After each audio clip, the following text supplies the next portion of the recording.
Sir Pawan Kalyan cinema review చూడడానికి ఎవరైతే big boss షోలో పెడతా అన్నారో అదే మినిమం డిగ్రీ అని చెప్పి అబ్బాయిని ఆ అబ్బాయిని అయితే కొట్టడం అయితే జరిగింది పవన్ కళ్యాణ్ ఫ్యాన్స్. దాని గురించి మీరు ఏం చెప్పాలనుకుంటున్నారు? వాడు తెలుగు తక్కువగా ప్లాన్ చేస్తాడు, పాపులర్ అయిపోవాలని ఆశపడతాడు. స్టఫ్ లేదు, మన దగ్గర ఆ కెపాసిటీ లేదు.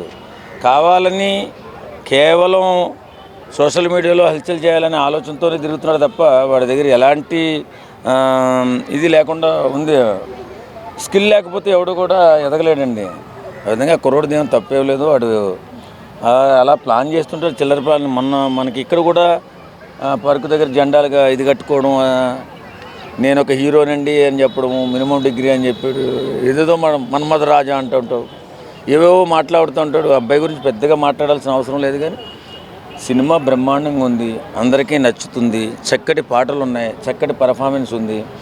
అందులో బాగోలేనిది ఏముందో నాకైతే అర్థం కావట్లేదు. కొంతమంది బాగలేదంటారు, బాగోపోవడానికి కారణం తెలియదు, వాళ్ళకి తెలియక లేక బుర్ర లేక బాగోలేదేమో నాకు అయితే తెలియదు. కానీ చాలా చక్కగా ఉంది, మంచి పర్ఫార్మెన్సు. పవన్ కళ్యాణ్ గారి అభిమానులు పవన్ కళ్యాణ్ గారిని ఎలా చూడాలనుకున్నారో అంత బ్రహ్మాండంగా ఉంది సినిమా. ఇది సినిమారా బాబు కాదని సినిమాలో చూడండి. అంటే పోలీసులు నలిగిపోతున్నారు, వాళ్ళకు ఒక బుల్లెట్ విలువ ఎలా ఉండిద్ది ఈ సినిమాలో ఒక పోలీసుగా చూపించారని అంటున్నారు. నిజమేనా? నిజంగా ఇప్పుడున్నటువంటి రాజకీయాల మధ్య పోలీసులు నలిగిపోవడం వాస్తవం.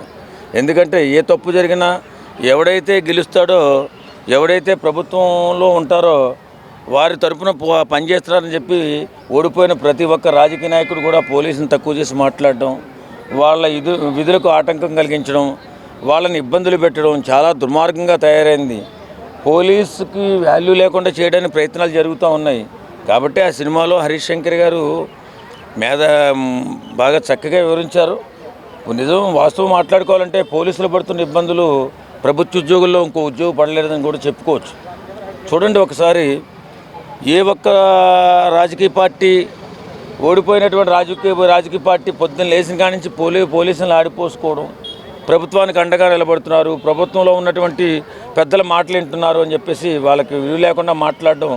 కానీ వారు చేస్తున్నటువంటి పని వాస్తవంగా మన తెలంగాణ గురించి మాట్లాడుకుంటాం, ఆంధ్ర గురించి పక్కన పెడితే తెలంగాణలో ఈవేళ పోలీసు వ్యవస్థ ఎంత పటిష్టంగా ఉందండి. బ్రహ్మాండమైనటువంటి అభివృద్ధిలో ఎక్కడ ఏ క్రైమ్ జరిగినా నిమిషాల వ్యవధిలోనే దాన్ని ఛేదించి శభాష్ అనిపించుకుంటున్నారు పోలీసులు. మరి వాళ్ళనే దుర్మార్గులుగా చిత్రించి తక్కువ చేసి మాట్లాడుతూ ఉంటే డిపార్ట్మెంట్లో కూడా ఇబ్బంది పడే అవకాశం ఉంటుంది. కాబట్టి పోలీసు వారిని కొన్ని రాజకీయ పార్టీలు ఇబ్బంది పెట్టడం, నలిపేయడం కూడా వాస్తవమే. ఓకే సార్, మీకు సినిమాలో బాగా నచ్చిన సీన్ ఏంటి సార్? అందులో ప్రతి సీను నచ్చింది. పవన్ కళ్యాణ్ గారు చాలా యంగ్గా, ఇప్పుడు చాలామంది అనుకుంటారు పవన్ కళ్యాణ్ గారి దగ్గర హీరోయిన్ ఆ సుమ్మగారు అందులో ఉన్నారు. ఎప్పుడో ఫంక్షన్లో ఎప్పుడో వచ్చి పవన్ కళ్యాణ్ గారు చేశారు, చాలా సంవత్సరాలు చేస్తున్నాను. కానీ కరెక్ట్గా 20-25 సంవత్సరాల కుర్రోళ్ళ ఎంత యాక్టివ్గా, ఎంత పర్ఫార్మెన్స్ ఎంత అద్భుతంగా ఉంది. ఎక్కడైనా డాన్స్లో కానీ ఫైట్స్లో కానీ ఎక్కడైనా తగ్గాడు అతను. అంత బ్రహ్మాండంగా ఉంది సినిమా.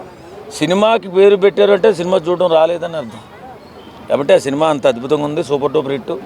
ఖచ్చితంగా ఈ సినిమా హరీష్ శంకర్ గారి సినిమాలన్నిటికంటే కూడా అద్భుతంగా ముందుకెళ్ళి మంచి డబ్బులు తీసుకొస్తుందని అనుకుంటున్నాను. ఓజీని దాటిందా సార్? ఖచ్చితంగా దాటుతుందండి. ఎందుకంటే 1-2 రోజులు ఇప్పుడు ఉన్నటువంటి ఇప్పుడు పండగలు ఎక్కువగా జరుగుతున్నాయి. ఉగాది అలాగే రంజాన్ కూడా జరుగుతుంది. కొంచెం ఈ 2 రోజులు కొంచెం ఇబ్బందిగా ఉన్న తర్వాత పైగా బ్రహ్మాండంగా ముందుకెళ్ళి మంచి లాభాలు తెస్తుందని చెప్పి అనుకుంటున్నాను.